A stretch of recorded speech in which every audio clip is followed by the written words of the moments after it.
Hello everyone, here I Komal Sharma welcomes you all at your own Gargi classes, a place where you can easily get all the information relevant to your competitive exams.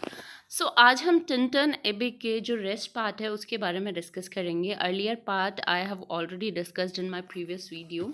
अगर अब तक आपने वो video नहीं देखा है तो सबसे पहले वो वीडियो जाके देखिए ताकि नेक्स्ट जो पोर्शन है तभी आपको समझ आएगा.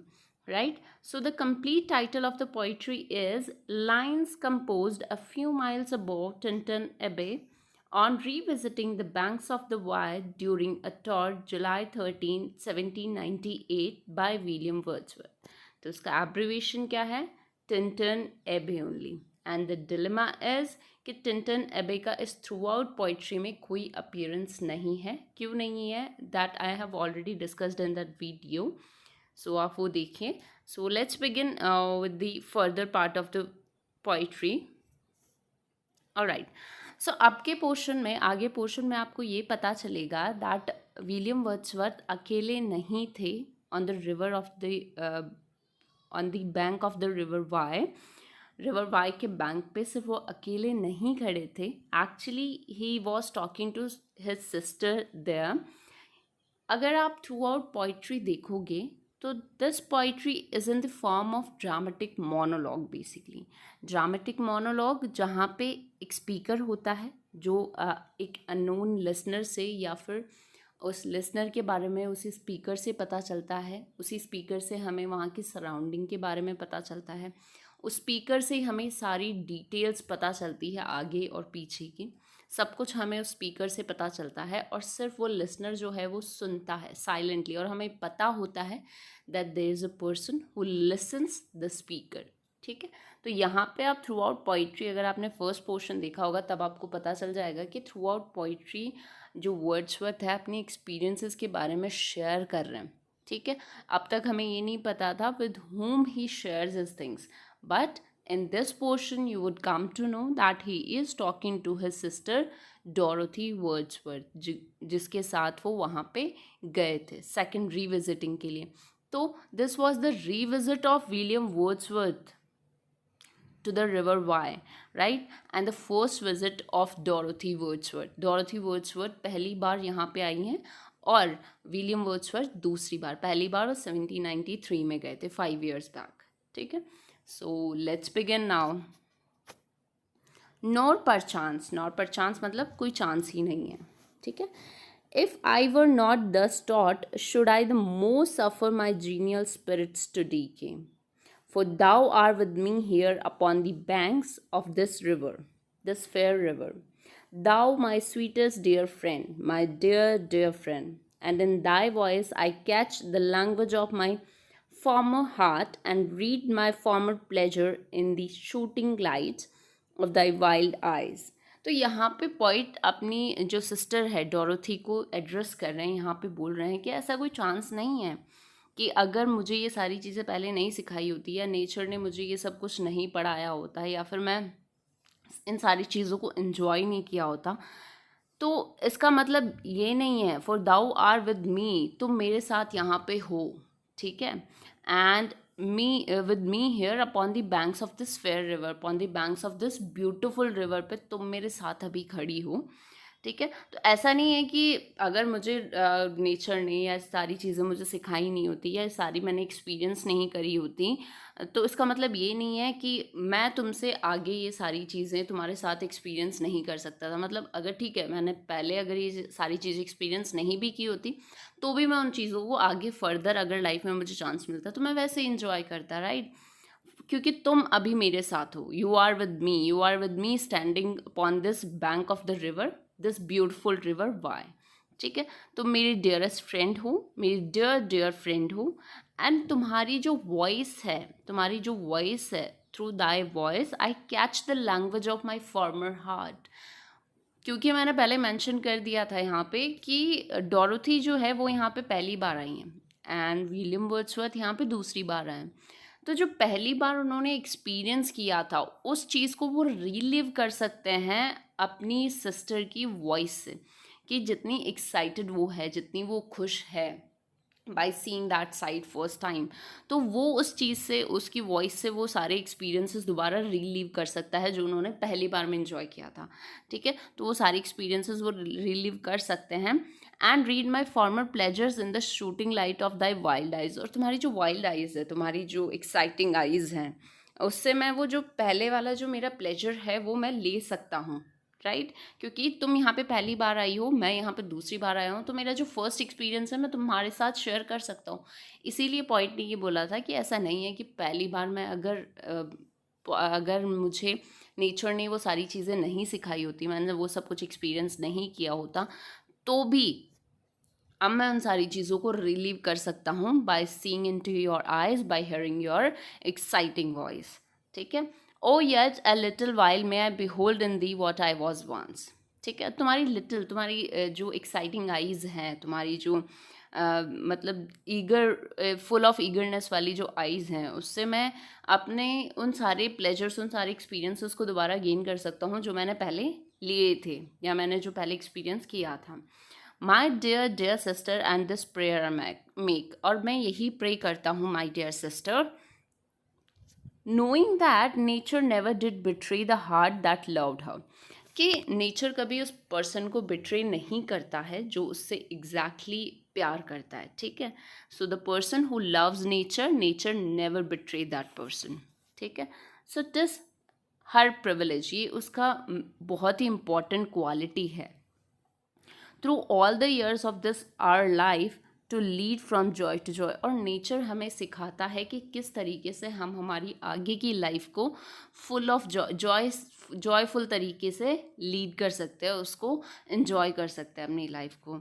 For she can so inform the mind that is with in us, so impressed with quietness and beauty. क्योंकि हमारे माइंड को ब्लेस करती है nature with quietness and with beauty, with piece. ठीक है, and so feed with Lofty thoughts. और हमारे thoughts को लॉफ्टी बनाती है, हमें लॉफ्टी थाट्स से फीड करती है, हमारे थॉटफुल प्रोसेस को एग्जैक्टली बढ़ाती है। And that neither evil tongues, rash judgments, nor the sneers of selfish man, nor greetings where no kindness is, nor all the dreary intercourse of daily life. अब यहाँ पे point क्या बोलते हैं कि यहाँ पे पॉइंट ने कहा है ना कि ब्लेस करती है हमें nature with the quietness, with the peace, with the lofty thoughts, जो कि हमें हेल्प करती है उन लोगों को अवॉइड करने में जो जिनकी इवल टंग्स होती है, जो हमेशा दूसरों को कर्स करते रहते हैं, बुरा भला बोलते रहते हैं, जो जल्दबाजी में डिसीजन लेते रहते हैं या फिर दूसरों का मजाक उड़ाते हैं, सेल्फ सेंटर्ड लोग जो होते हैं। ठीक है, जिन्हें और किसी से कोई मतलब नहीं होता, या फिर जो डे टू डे लाइफ की बोरिंग बातें करते रहते हैं। ठीक है, तो उन सारे लोगों से हमें बचाती है कौन? नेचर। ठीक है, नेचर हमें उन लॉफ्टी थॉट्स से ब्लेस करती है जिससे कि हम इन सारी चीज़ों को जो हमारे माइंड को एग्जैक्टली पॉइजन करती है उससे बचाती हैं। और डिस्टर्ब आवर चेयरफुल फेथ, और उन लोगों से बचाती है जो हमारे चेयरफुल फेथ्स को डिस्टर्ब करते हैं। That all which we behold is full of blessings. और जो हम बिहोल्ड कर रहे हैं अभी विद नेचर, बाय नेचर, ठीक है, जो हमें नेचर ब्लेस कर रही है, तो वो हमारे लिए एक बहुत ही बड़ी बात है।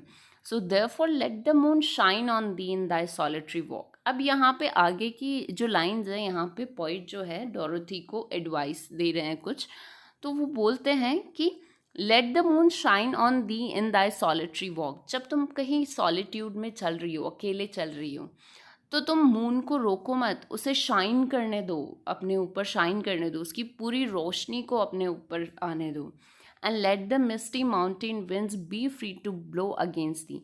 और जो मिस्टी माउंटेन विंड्स हैं उसे भी अपने अगेंस्ट में आने दो। मतलब जब तुम चल रही हो और आगे से अगर बहुत तेज़ हवा आ रही है, so let that wind cross to you. ठीक है, उस विंड को चलने दो। In after years, when these wild ecstasies shall be matured into sober pleasure, कुछ टाइम बाद में ये जो वाइल्ड एक्सटेसीज हैं ये सोबर प्लेजर में कन्वर्ट हो जाएंगी। जैसे कि पॉइंट ने बोला था कि यंग एज में जो एक्साइटमेंट होता है, जो प्लेजर होता है, जो इन्जॉयमेंट होता है, जो वाइल्ड इन्जॉयमेंट होता है, वो आगे जाके नहीं होता जब हम बड़े हो जाते हैं, क्योंकि हम मैच्योर हो जाते हैं, समझदार हो जाते हैं। तो जो वाइल्ड एक्सटेसीज है वो टर्न हो जाएगी into sober pleasures later. When thy mind shall be a mention of all lovely forms, और तुम्हारा जो माइंड है वो एक मेंशन बन जाएगा उन सारे लवली फॉर्म्स का जो तुम यहाँ से ग्रेस्प करोगी, कैप्चर करोगी. The memory be as dwelling place for all sweet sounds and harmonies, और तुम्हारी मेमोरीज है वो ड्वेलिंग प्लेस बन जाएगा, एक ऐसा प्लेस बन जाएगा जिसमें जितनी भी ये साउंड्स है, स्वीट साउंड्स हैं और जो हार्मनीज है वो सारी उसमें समा जाएगी. ओ दैन इफ सॉलिट्यूड और फेयर और पेन और ग्रीफ, और तब अगर तुम कभी सॉलिट्यूड में रहोगी, अगर तुम्हें किसी चीज़ का डर होगा, दुख होगा, तकलीफ होगी, ठीक है, शुड बी दाई पोर्शन, तो ये सारी चीज़ें तुम्हारा पार्ट बन जाएगी. फिर तुम्हें ये सारी चीज़ें अफेक्ट नहीं करेगी क्योंकि तुम्हारे पास नेचर की ब्लेसिंग्स होगी. ठीक है. With what healing thoughts, sorry, alright, so with what healing thoughts of tender joy will thou remember me. अब यहाँ पे पॉइंट बोलते हैं कि तुम किस तरीके से मुझे, जब तुम मैच्योर हो जाओगी, तुम बड़ी हो जाओगी, ये सारी चीज़ें तुम्हें समझ आने लग जाएगी, राइट, तो तुम मुझे किस तरीके से याद करोगी. ठीक है. एंड दीज ऑफ माई एक्सॉर्टेशंस, और मेरी इन एडवाइसेस को, मेरे इन इस एनकरेजमेंट को, ठीक है, तुम किस तरीके से याद करोगी. Next point says that not पर चांस, फिर से बोलते हैं नॉट पर चांस मतलब कोई, इसका कोई चांस नहीं है. If I should be where I no more can hear thy voice, nor catch from thy wild eyes these gleams of past existence. यहाँ पे पॉइंट बोलते हैं कि इसका कोई चांस नहीं है. जब मैं यहाँ नहीं रहूँगा, मतलब मेरी डेथ हो जाएगी, आफ्टर माई डेथ, जब मैं तुम्हें सुन नहीं पाऊँगा, तुम्हारी आँखों की इस चमक को मैं देख नहीं पाऊँगा. ठीक है. So will thou then forget that on the banks of this delightful stream which stood together, तो क्या तुम तब भूल जाओगी कि किस तरीके से हम दोनों इस बैंक ऑफ द रिवर के बैंक पे खड़े थे, रिवर ऑफ द बैंक यहाँ पे खड़े थे, दोनों साथ में खड़े थे. मैं तुम्हें किस तरीके से अपने एक्सपीरियंसेस शेयर कर रहा था, किस तरीके से मैं तुम्हें एडवाइसेस दे रहा था, किस तरीके से मैं तुम्हें अवेयर कर रहा था, तो क्या तुम वो सारी चीज़ें भूल जाओगी. And that I so long a worshipper of nature, तुम ये भूल जाओगी कि मैं कितना बड़ा वर्शिपर हूँ नेचर का कितना बड़ा पुजारी हूँ मैं. ठीक है. मतलब था, जब मैं मर जाऊँगा उसके बाद में. Hither came unwearied in that service, rather say with warmer love. Oh, with far deeper zeal of holier love. कि मैं किस तरीके से अपने, मतलब I was keenly in love, I was deeply in love with nature, I worship nature a lot. तो क्या तुम ये सारी चीज़ें भूल जाओगे when I will be not there along with you.